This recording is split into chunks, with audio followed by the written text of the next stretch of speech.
napakadilim at napakalakas ng hangin, napakakapal ng kaulapan. Alright. Sige. Hirap na hirap sila. Ayan ang headwind agad mga. Good morning sa inyo mga kalapatids. Maligayang pagbabalik dito sa ating munting tambayan, Chocobolof TV. Araw ng Huwebes, samahan niyo ako sa videong ito sapagkat ihahanda natin yung ating mga alagang panglipad, si Zomba at saka si Jessie, para sa nalalapit na second lap sa darating na linggo. Bagamat may bagyo, mukhang tuloy na sa linggo yung ating magaganap na second lap, dahil kung mapapansin natin doon sa ating weather forecast ay mukhang papalabas na ng tuluyan yung bagyo, yung sama ng panahon dito sa ating bansa. At kanina nga umaga mga kalapatids, napakalakas ng ulan, at ngayon katatapos lang. Kakaroon sana ng midtoss sa Concepcion Tarlac ulit. Kaya lang ang nangyari mga kalapatids ay na-cancel dahil nga sa lakas ng hangin at ulan sa mga probinsya banda sa norte mga kalapatids. Kaya hindi natuloy, cancel. So ngayong araw ng Huwebes, self-effort tayo mga kalapatids kung paano natin ipapagpag yung ating mga alaga. Iniisip ko nga na stay na lang sila dito sa ating kulungan, pero mas magiging maganda kung bibigyan natin ng kahit paanong exercise itong ating mga alaga, dahil sa sampahan sa bukas, sa Biyernes at hanggang sa linggo medyo matagal-tagal din silang walang exercise doon. So kailangan ipagpag natin yung ating mga alaga. Kaya lang mga kalapatids, itong ating mga ibon mahina na to sa rondahan, dahil nga ayan, tagpares sila, taghabol sila dito sa kanilang mga asa-asawa, sa mga pares nila. Kaya di natin maaasahan, nalilipad sila ng matagal.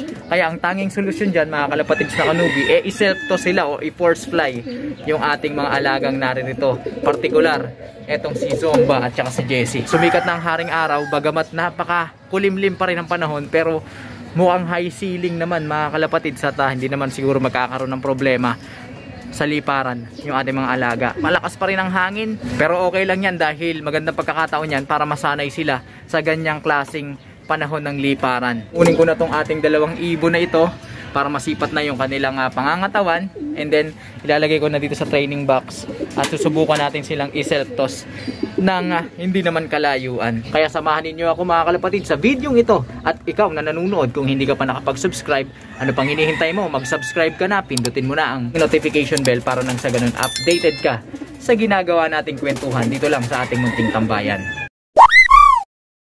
Ayan, bilang tayo 3, 5, 6, 7, 8. Nako, 8 bagwis lang yung primary na nandito sa kanyang kanan. Then dito sa kanyang kaliwa, ayan, bilang tayo 3, 4, 5, 6, 7, 8, 9, 10. Ayun, kompleto to mga kalapatids. Nako, sana hindi makaapekto sa ating ibon yung kanyang 2 bagwis na kulang. Napaka-importante pa naman ang 2 bagwis na yan mga kalapatids. Yun yung 2 nasa pinakadulo, yung number 10 and number 9. Ay nako, mahilig kasi ito makipagbordagulan mga kalapatids Kaya na natin ito dito sa ating training box. Ito naman yung isang ating ibon na si Jessie mga kalapatids. Check na rin natin yung kanyang bagwis. Ayan, mukhang kompleto naman to. 3, 5, ayan, kompleto to yung nasa kanyang kanan. Kompleto, 10. Dito naman sa kanyang kaliwa, ayan, 5, 6. Ay, piglas nitong ibon na to mga kalapatids. Tensya na kayo Ilang tayo ulit mga kalapatids dito sa kanyang kaliwa. 5, 6, 7, 8, 9, 10. O yun, kompleto rin mga kalapatids. At yung kanyang pangangatawan ay mukhang okay naman. Bagamat medyo mabibigat sila ngayon mga kalapatids, kailangan talaga natin silang pagpagin kahit konti. So lalagay ko na rin siya mga kalapatids. No animals were harmed during the filming of this video. Okay, nandito na yung ating 2 ibon sa ating training box. At kaya naman pala mapiglas itong ating ibon na si Zomba, sapagkat kamusta na? Eto mga kalapatids, naglabas na ng itlog yung kanyang pares na si Erit. Ayan. So kaya pala habol na habol yung ating ibon na si Zomba, at talagang hindi lilipad yun mga kalapatids dahil nga habol na habol. Ito yung anak ni Angel natin na sumakabilang buhay na. Ayan. Kalaro ko na to mga kalapatids, at lagi na ako nitong tinutuka. Lagi yan nag-aabang dito para pag sa tuwing dumarating ako, naghihintay ng patuka mula sa akin, at inaaway-away akong ganyan, nilalambing ako. Samantala ito si Naruto, ayun namimitik. Mataba pa rin At ito siguro yung mga naririto sa ating flyers loop marorondahin na lang natin bago tayo umalis. Ayun yung pares ni Jessie, lumipad na. Ewan ko kung lilipad to, pero kung hindi lilipad okay lang. Ayun yung ating mga ibon mga kalapatids, hinahampas ng malakas na hangin. Magandang exercise yan para dun sa ating mga ibon. Kung magre-ranging tong ating mga ibon, ang layo na nila. Ayan, oh. Ewan ko lang kung nakikita nyo sa video, ha. Ayan, ayan sila. Zoom natin. Alright. Ayun, hinahampas ng malakas na hangin. Hinahampas ng headwind. At itong isang inakay natin, yung anak ni Angelo, hindi pa siya masyadong sanay sa mga ganyang klaseng panahon na napapahiwalay siya sa ating mga ibon. So hayaan na natin sila dyan maglaro-laro. Basta tayo mga kalapatids, eto, itutos na natin to. And then kapag ka-uwi natin, sabay-sabay na lang natin silang patutukain. Alright? So yan muna mga kalapatids, kita-kita tayo doon sa release area. Update tayo mga kalapatids, nandito na tayo sa napili nating release area. Ang totoo, dapat tatagos pa tayo ng papuntang Bulacan mga kalapatids. Kaya lang, tignan nyo ang lakalangitan mga kalapatids. So, napakadilim at napakalakas ng hangin. Akala ko mga kalapatids magiging maganda yung panahon ng ating pag-self-toss ngayon dahil katatapos lang ng ulan nung umalis tayo dun sa loft natin, sa bahay.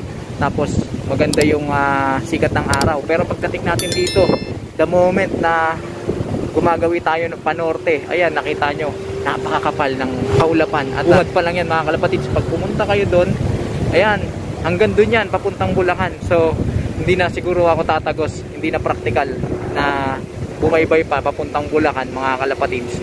Dahil alam niyo na, masasapitan ng ating mga ibon. Mahirapan lang sila, mabububog lang sila sa napakalakas na hangin nito mga kalapatids at malakas na ulan. Kaya dito na lang, ang importante ay makapagpagpag yung ating mga alaga. So, kung hindi ako nagkakamali, wala pang 7 kilometers to, or more or less 7 kilometers yung distansya nito mga kalapatids. Tingnan nyo, build up ng kalangitan doon, mga kalapatids. Kaya eto, antayin lang natin ng kaunti, papahinga yung ating mga alaga dahil nga natagtag sila sa biyahe, and then i-release na natin sila, tapos uuwi na tayo dahil baka maabutan tayo ng malakas na ulan. Alright? A few moments later. Okay na siguro kahit pa paano yung pahingang binigay natin sa kanilang 5 minuto. Dito na lang natin sila i-release mga kalapatids para iwas dito sa kalsada, baka sumemplang pa sila. At dito pasalubong sila sa hangin. So tignan natin yung magiging take off nila mga kalapatids. Sana pala dinala na natin yung ating ibang mga ibon. Malapit-lapit lang to para sabay-sabay na sila. So tara na. Ayan. Alright. Sige. Hirap na hirap sila. Ayan, ang headwind agad mga kalapatids na sinagupa agad nila. Pero okay lang yan, kahit medyo mas malapit tong bitaw natin, mahangin naman. Kumbaga yung workout nila, kahit pa paano, madodoble yung effort nila. Hindi na umikot yung ating mga alaga, oh. Diretso uwi na mga kalapatids. Ayun, nasa tailwind na, ang bilis nila. Pitpitin na natin to at baka naman tayong madali ng malakas na ulan. Kita tayo sa ating flyer slope mga kalapatids.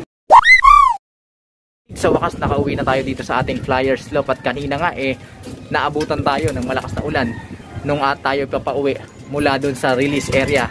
Samantala dito sa ating lugar, ayan, makulimlim pero mas maliwanag dito.